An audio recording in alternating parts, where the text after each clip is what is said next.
예수님께서 왜 12제자를 택하셨을까요? 10명이나 50명이나 100명 이렇게 선택할 수도 있으셨겠지만은 왜 12제자를 선택을 하셨을까? 12라고 하는 숫자가 굉장히 중요합니다. 야곱의 아들들이 12명입니다. 그 12명이 하나님의 백성 이스라엘 민족을 이루었습니다. 이와 같이 예수님은 12명의 제자를 택해서 새로운 하나님의 나라를 세우십니다. 이 12제자는 어부, 세리, 열심당원들, 이렇게 신분도 다르고 또 성격도 다르고 또 출신의 그 성분도 다 다른 사람들이었습니다. 미천한 신분들이었습니다. 이것은 곧 누구나 하나님의 부르심을 받고 하나님의 나라를 전파하게 하신 예수 그리스도이십니다. 그런데 이제 이 전도자로 보내면서 무엇을 주시느냐 그러면 모든 귀신을 제하며 병을 고치고 앓는 자를 고치는 능력과 권세를 주십니다. 우리에게 이러한 권세와 능력이 있을까요? 없을까요? 이미 우리 주님께서 우리에게 부여하셨단 말이에요. 그런데 왜 우리에게서는 이런 능력이 나타나지 않을까요? 어떻게 해야 합니까? 바로 이 치료하는 그러한 능력은 하나님께 속한 것입니다. 그런데 예수님께서 마가복음 9장에 그 변화산 사건 후에 변화산에서 이제 내려오셨을 때에 산 아래서 그 물 보면 쓰러지고 불 보면 쓰러지는 그런 간질을 하는 아들을 한 그 아버지가 제자들에게 데리고 왔어요. 그런데 아무리 애를 써도 그 치료가 안 된다는 말이야. 실갱이를 벌이고 있는데 예수님께서 그걸 보시고 그냥 즉석에서 명령하시고 축사를 해서 완전히 고치시고 치료를 하신단 말이에요. 이제 제자들이 그 조용한 곳에서 가만히 조용히 예수님께 물어봐요. 왜 우리에게는 이런 능력이 없었습니까? 우리는 왜 못 고쳤습니까? 물어볼 때에 예수님께서 대답하시기를 기도 외에는 다른 것으로는 이런 종류가 나갈 수 없느니라 이 말씀을 하셨어요. 예수님 기도를 많이 하셨잖아요. 기도 외에는 이런 능력이 나갈 수가 없다. 많은 기도가 필요합니다. 제3절에 제자의 복장에 대해서 말씀을 하십니다.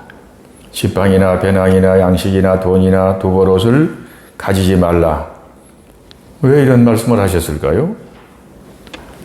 짐이 없어야 민첩하게 이동하면서 복음을 전할 수 있었기 때문에 그렇게 말씀하셨을 것이다. 이렇게 생각을 해봅니다. 그리고 또 짐이 없으면 사람이 생활에 있어서 생필품이 필요하잖아요. 그럴 때는 어떻게 할까요? 오직 예수님만 의지하게 된단 말이에요. 오직 예수님만. 그러면 그때 필요에 따라서 예수님이 채워주시고 해결해 주시겠다는 그러한 의미도 거기에 들어 있습니다. 전도자는 제자의 자세는 세속적인 욕심을 버리고 복음 전파에 전념을 해야 한다 하는 그러한 말씀입니다. 사실 저는 목회에 올 때에 이런 마음으로 사실은 살아왔습니다. 요즘에 보면은, 다 시대에 따라서 가치관도 달라지고 그러겠습니다만은, 목회자들 월요일 날은 뭐 휴일이라고 쉰다고 그래요. 저는 거기에 있어서 동의하지 않습니다. 왜 그러냐? 교회 성도들이 그러면 어떻게 살아갑니까? 한 주간 내내 수고하고 고생하고 애쓰고 산단 말이에요. 그리고 주일에 교회 와가지고 또 교회 봉사하느라고 예배드리고 봉사하고 여기저기 뭐 하여튼 봉사하느라고 애쓰고 수고하고 그런단 말이에요. 월요일 날 목회자가 주일 날 예배드리고 수고했으니까 쉰다. 이건 아닌 것 같아요. 목사는 하여튼 주일이고 월요일이고 어느 때든지 그 쉬는 날이 없단 말이에요. 항상 긴장해서 대기하고 있는 상태란 말이에요. 그래서 교회 성도들 가정에 어떤 문제가 있다. 누가 병원에 입원했다. 그럼 바로 달려가야 한다는 거예요. 깨어있는 그런 항상 준비되어 있는 그런 마음으로 살아가는 사람이 목회자요 또 제자의 자세가 아닌가 이렇게 생각을 해봅니다. 7절에 보면 헤로드 왕이 예수님의 소문을 듣고 굉장히 당황해 했다고 말씀을 하고 있습니다. 당황한다. 이 말은 불안해했다 하는 그런 말이에요. 왜 헤로드 왕이 불안해했을까요? 세례 요한을 처형한 그 죄를 지은 후에 마음이 편안하지를 못했단 말이에요. 늘 불안했어요. 하지 말아야 할 짓을 하게 되면 마음이 불안해진단 말이에요. 마음의 평화를 잃어버리게 되는 것입니다. 회개하고 예수님께서 평안을 주실 때에 그 마음의 평화가 임하게 됩니다. 10절에서 17절의 이 말씀은 예수님께서 그 굶주린 자들, 그 병든 자들, 소망을 잃어버린 그러한 자들을 위로하시고 그러한 사람들을 따뜻하게 이렇게 대하신단 말이에요. 그러니까 그러한 사람들이 많이 예수님께 모여들었어요. 예수님은 11절에 그들을 영접했다라고 말씀을 하고 있습니다. 영접했다, 영접이라고 하는 말은 기쁘게 환영을 했다는 그런 말입니다. 세상은 가난하고 병들고 소외된 그런 사람들을 싫어한단 말이에요. 그러나 예수님은 기쁘게 그런 사람들을 환영하고 영접하셨다라고 말씀을 하고 있습니다. 오병이어의 그 기적을 행하시기 전에 어떻게 하십니까? 머리를 50명씩, 100명씩 이렇게 앉혀라라고 말씀하신단 말이에요. 그 광야에 엄청나게 수만 명의 사람들이 모여 있는 상황이었습니다. 장정 5,000명 그러면 거기에 한 6배, 7배로 계산하면 인구수에 들지 못한 사람들이 있잖아요.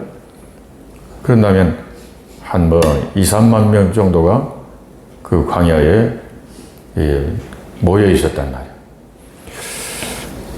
그 사람들에게 그 사람들에게 이제 빵을 먹이려고 하는데 그 음식이 없단 말이에요. 그 어린아이가 도시락, 물고기 5개, 떡 2개, 떡 5개, 물고기 2개. 그래서 오병이에요. 떡병자, 물고기였자. 그럽니다. 아주 굉장히 적은 것이에요. 생각할 수 없이 적은 그러한 양인데, 그걸 예수님께서 받으시고, 무리를 50명씩, 100명씩, 하여튼 앉혀라. 왜 그렇게 50명씩 앉히라고 이렇게 하셨을까요? 이건 질서입니다, 질서. 그 질서 없이 하게 되면 받는 사람은 몽땅 받고 못 받는 사람은 전혀 못 받고 이런 일이 발생한단 말이에요. 그래서 50명씩, 100명씩 이렇게 앉혀서 나눠줄 때에 고루고루 모두가 다 받게 된단 말이에요. 이게 바로 뭐냐면 질서입니다. 혼란스럽게 되면은 거기에 평화가 깨져버리기도 하고 불평하는 사람도 나오게 되고 그럽니다. 교회는 영적 질서가 설 때에 교회가 평안하게 부흥해 가게 되는 것입니다. 가정도 그렇습니다. 가정도 위계 질서가 깨져버리면 가정에 혼란이 오게 됩니다. 그 질서 있는 곳에 평화가 있습니다. 그리고 예수님께서 그 작은 것을 가지고 축사를 하셨다. 이건 감사기도입니다. 오늘 보면 기도하신 후에 이제 떼어주면 불어나고 떼어주면 불어나고 제자들에게 이걸 가서 나눠줘라. 떼어서 나눠줘라. 제자들에게 그 빵 조각을 떼어서 주고 제자들이 가서 또 떼어주고 하면 불어나고 계속 불어나서 그 수만 명의 사람들이 모두가 다 배부르게 먹고 풍족하게 먹고 남은 음식이 12바구니나 되었다 라고 말씀을 하고 있습니다. 이게 하나님의 나라의 모습입니다. 불평이 없고 부족함이 없는 하나님의 나라의 모습입니다.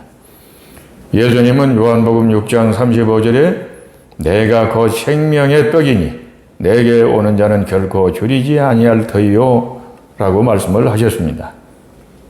하나님의 말씀의 양식이 온 세상에 전파될 예표였습니다. 예수님은 영적인 문제뿐만이 아니라 이제 배고픔과 질병까지도 다 해결해 주십니다. 18절에서 27절까지의 말씀은 예수님이 가이사랴 빌립보에서 제자들과 함께 기도하시다가 물어봅니다. 제자들에게. 무리가 나를 누구라고 하더냐 물어보시면서 너희는 나를 누구라고 하느냐라고도 물어보신단 말이에요. 그때 베드로가 하나님의 그리스도이십니다. 마태복음 16장 16절과 조금 다르게 표현되고 있습니다만은 거의 같습니다. 이 말, 이 고백 왜 중요한가 그러면 그리스도, 헬라어로 그리스도 이 말과 히브리어로 메시아 이 말은 의미가 똑같습니다. 그래서 기름 부음을 받은 자라는 그런 의미예요. 그래서 그리스도라는 이름의 그 의미에 예수님의 3대 사역이 다 들어 있었습니다. 그래서 왕이신 예수 그리스도, 제사장이신 예수 그리스도, 선지자이신 예수 그리스도이심을 베드로가 고백한단 말이에요. 그래서 간단한 이 신앙의 고백 같지만은 매우 중요한 바로 이 정확한 고백이었습니다. 왕이신 예수 그리스도, 제사장으로서 죄를 속량하신 예수 그리스도, 그리고 하나님의 나라를 전파하신 선지자 예수 그리스도이십니다. 베드로의 이러한 바른 신앙 고백이 있었을 때에 예수님께서 이제 어떤 말씀을 하시느냐 그러면 많은 고난을 받고 죽임당한 후에 제3일 만에 부활하리라 라는 이 말씀을 비로소 그때 하신단 말이에요. 그 전에는 안 하셨어요. 그러니까 신앙의 믿음의 그 성숙도 여기에 따라서 주님께서 그 보여주시고 들려주시는 깨닫게 하시는 것이 차원이 다르다. 이게 생각할 수가 있겠습니다. 그러면서 23절에 예수님께서 말씀하시기를 나를 따라오려는 자는 자기를 부인하고 날마다 제 십자가를 지고 나를 따르라 라고 말씀을 하십니다. 자기의 부인, 그 전에는 그 말씀을 안 하신단 말이에요. 믿음 없는 초신자, 초보자에게 십자가를 져야 한다. 그러면 예수 믿으려고 하겠어요? 어느 정도 신앙이 성숙한 그러한 단계에서 이제 믿음의 생활은 이렇게 하는 것이다 하면서 때로는 고난도 있고 시련도 있고 박해도 있고 때로는 자기의 십자가를 지고 가야 한다. 이럴 때 받아들일 수 있지 초신자에게 예수 믿음이 힘들고 어렵습니다. 여러 가지 어려운 문제가 많습니다. 그러면 누가 예수 믿으려고 하겠어요? 23절에 나를 따라오려는 자는 자기를 부인하고 날마다 제 십자가를 지고 나를 따르라 라고 말씀을 하시는데, 자기의 부인이라고 하는 것은 자기 중심의 욕심, 판단, 자기의 생각을 내려놓고 하나님의 뜻에 순종하는 하나님 중심으로 가야 한다 하는 이런 말씀이란 말이에요. 사실 목회가 그렇습니다. 주의 일은 그래요. 때로는 내 생각을 내려놓고 그 순종할 때에 거기에 하나님의 역사하심을 경험할 수가 있단 말이에요.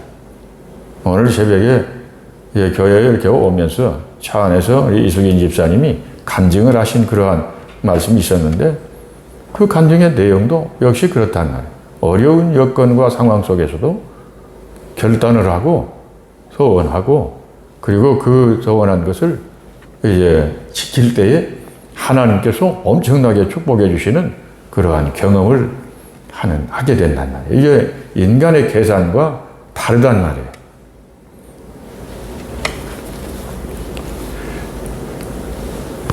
그리고 자기의 십자가를 진다고 하는 것은 예수님 때문에 받는 고난, 이것이 바로 이 십자가단 말이에요. 자기가 실수하고 자기 욕심 부리고 고집 부리고 그러다가 받는 고난이라고 하는 것은 자기가 나쁜 짓 하고 윤리적으로 나쁜 짓에서 욕먹고 고난받는 거, 이건 십자가가 아니에요. 그러나 내가 믿음으로 살아보려고 하고 하나님의 뜻대로 순종하면서 살려고 노력하다가 부딪혀오는 그러한 고난이 있다는 말이에요. 이게 바로 이 십자가란 말이에요. 주님을 따라갈 때 어려운 일도 많이 있습니다. 매일매일 내 뜻, 자아를 내려놓고 주님을 따라가는 그 길이 생명의 길입니다. 그래서 예수님께서 온 천하를 얻고도 자기를 잃으면 무엇이 유익하겠느냐, 이 말씀을 하십니다. 28절에서 36절의 이 말씀은 변화산에서 이제 새 제자를 내리고 기도할 때에 바로 이 변화가 일어난단 말이에요.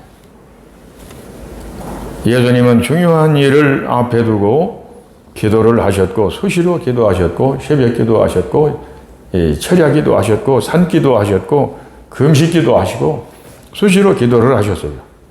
기도하면 남이 알지 못하는 하나님의 비밀을 알게 됩니다. 예수님의 이 광채는 예수님이 하나님이심을 증거하는 증거였습니다. 구름 속에서 들려오는 이 음성은 예수님이 성자 하나님이심을 증거하는 그러한 음성이었습니다.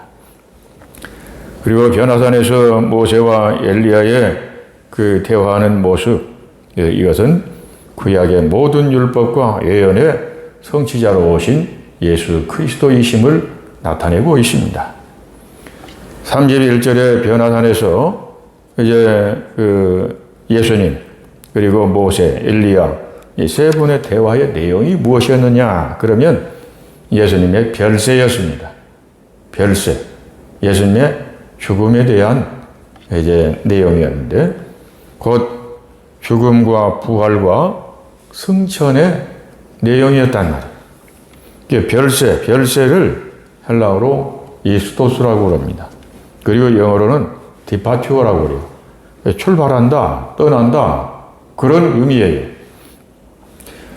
애굽에서 노예 생활하는 백성들을 모세가 이제 데리고 나오지 않습니까?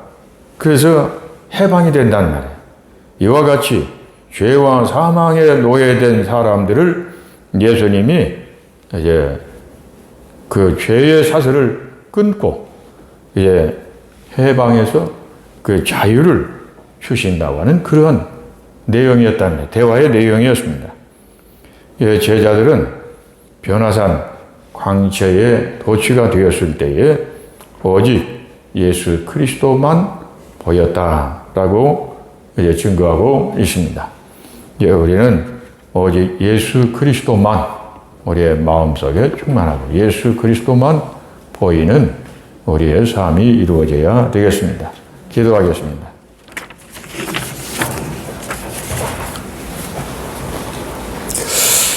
하나님 아버지, 지난 밤도 저희들을 지켜주시고 오늘 또 하루의 일과를 시작하기 전 주의 성소에 나와 주님 앞에 예배드리며 기도하며 말씀으로 하루의 일과를 시작하게 됨을 감사합니다.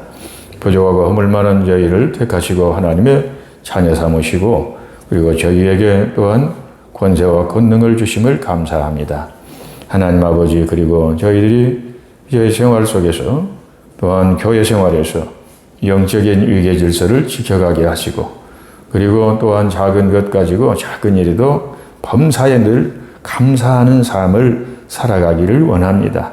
그리야 하는 가운데 하나님께서 역사하시는 하나님의 능력과 권세를 경험하면서 살아가는 풍성한 삶이 이루어지기를 원합니다. 또한 저희들이 주님 바른 신앙 고백을 하며 바른 믿음 위에 서서 살아갈 수 있기를 바랍니다. 하나님 아버지, 어떠한 환경과 어떤 처지에서도 우리 주 예수 그리스도만 바라보고 나아가는 성숙한 그리스도인으로서 살아갈 수 있기를 원하고 예수 그리스도만 보이는 저희들의 삶이 이루어지기를 원합니다. 예수님 이름으로 기도드리옵나이다. 아멘.